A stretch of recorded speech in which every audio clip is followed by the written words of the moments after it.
Hello everybody and welcome back to the E3 press conference breakdown video thingies. It's 2 in the morning because America is silly and you can't have your conferences at a reasonable time for the entire world. Gotta have them at like 8 o'clock your time, which is 2 o'clock our time. Can you just make it a little bit more reasonable? And I know Bethesda's gonna have theirs at 5 AM. But anyway, we're not here to do that one. We're here to do the next one of day one, the EA press conference, which is Need for Speed Payback. Again, developed by EA for the PlayStation and Xbox and potentially PC later down the line. Need for Speed. There we go. What have we got left? We've got that, and that. Some of those are going to be really easy to cover. But Need for Speed, unlike the others, has struck a very, very nice balance, which is great. So, the description that was given at E3 was, it is a Need for Speed game unlike any other, where you will be performing live time missions, a bit like Need for Speed Burnout. I guess that's what it's like. I didn't really understand what they meant by live time missions, but you'll be driving around a huge open world. Oh joy, because we really needed another one of them.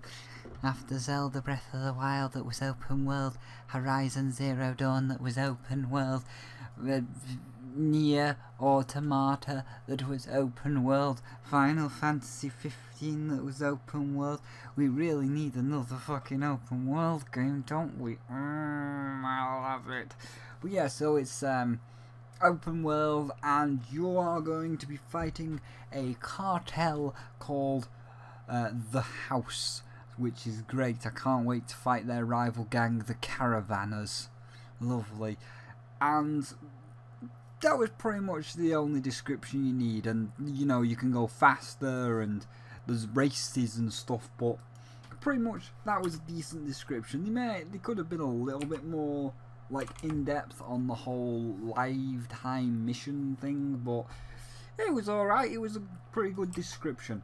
Now, the graphics, like most games of today, it looks fantastic. You've got, I'll start putting the footage in the top right as always, but you've got the cars that are all nice and shiny. They've got that beautiful metallic look. You've got the explosions which look great. You've got the sunsets. You've got it all. It looks fantastic, both in game and in pre-rendered cutscenes. So graphics can't really fault you there. Are they perfect? No. I mean, all of this is pre-alpha footage, so you are going to see a couple of kinks, which I did notice. But overall, your graphics are looking good, 4 out of 5. Now, the pre-rendered stuff, that's just the movies, and this is why I say they struck a nice balance, because you pre-rendered 2 out of 5, because you pretty much only showed the movie to get us into the mission, like, hey, this guy's going to steal a truck and we're going to go steal that truck right back. And then he goes to the woman and he's like, I need your help stealing this car out this truck. And she's like, alright, get in this car and we're off. And that's all you needed. That's the only pre-render you needed. So you kept your score nice and low. Small pre-rendered cutscene, ready for the mission.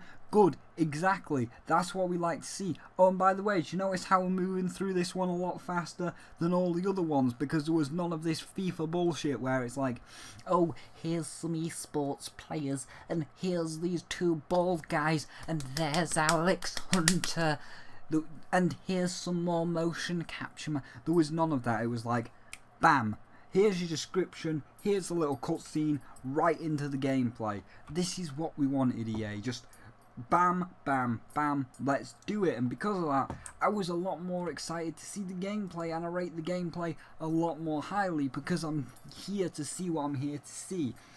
And it's looking good, you know. I'm not really too much of a Need for Speed fan, but your cars seem to be handling at a really good rate. The handling is up there, like that's a lightweight class handling there. That's got the perfect handling. If that was Mario Kart racer, that'd be like Baby Mario. That's got all the handling in the world. But not only has it got all the handling in the world, but it's got a dry boozer. It's got dry boozer heavyweight speed, because you can see you're going pretty fast.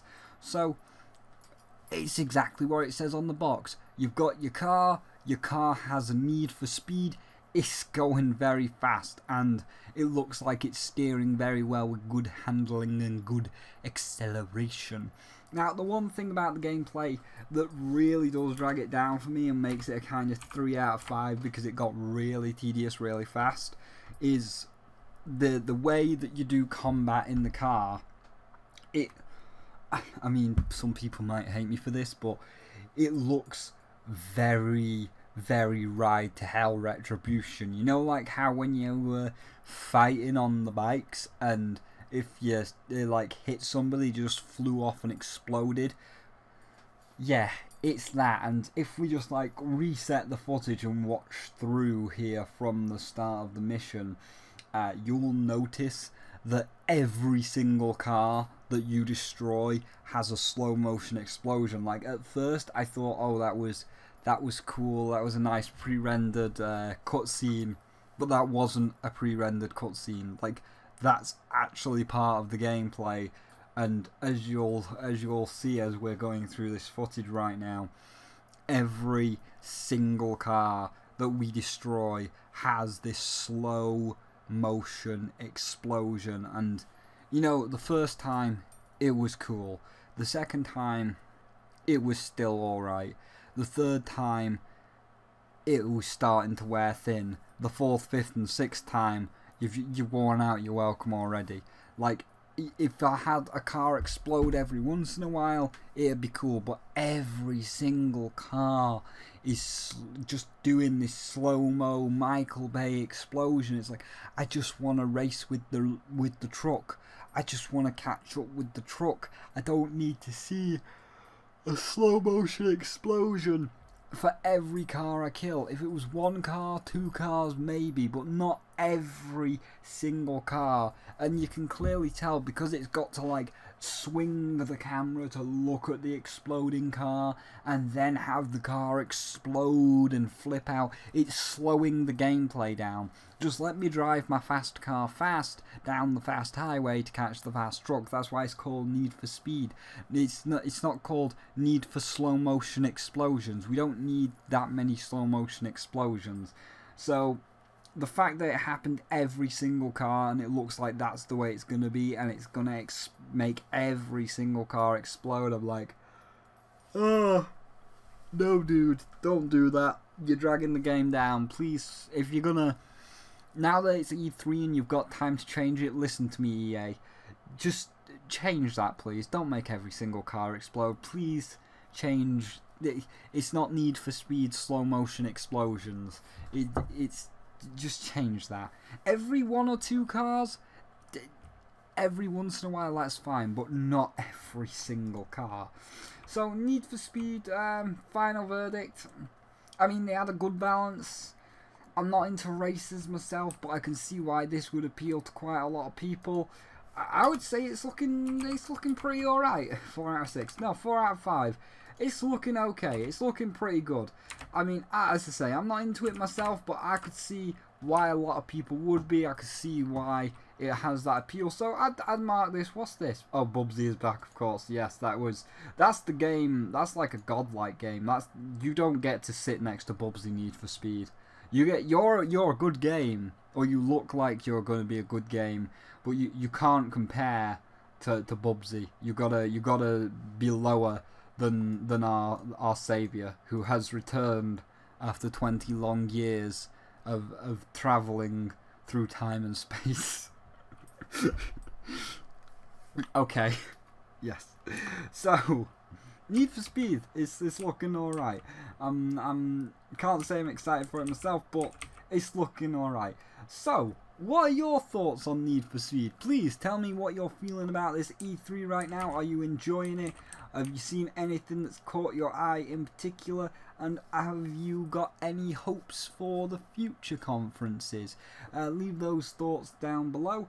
And of course, thank you all for watching, and if you did indeed enjoy this video, do please feel free to leave a like, it does help out. And of course also feel free to hit the subscribe button and ding the bell to make sure notifications work if you don't want to miss any E3 footage, because we are going to be covering it all across the course of the next 4 days. So if you don't want to miss out on that, as I said, subscription button and binging the bell would be your ticket. And there are links down below to my Twitter and DeviantArt if you want to see what I'm posting about the conferences in live time when the conferences are actually being streamed live, as well as a link to my public Discord if you just want to come in and chat with everybody else, and a link to my Patreon if you'd like to go that extra mile but you don't have to. So for now, thank you all for watching, and I will see all of you in the next video, which will be, I think, the trailer for a theme or whatever it was called. But for now, see all of you in the next one.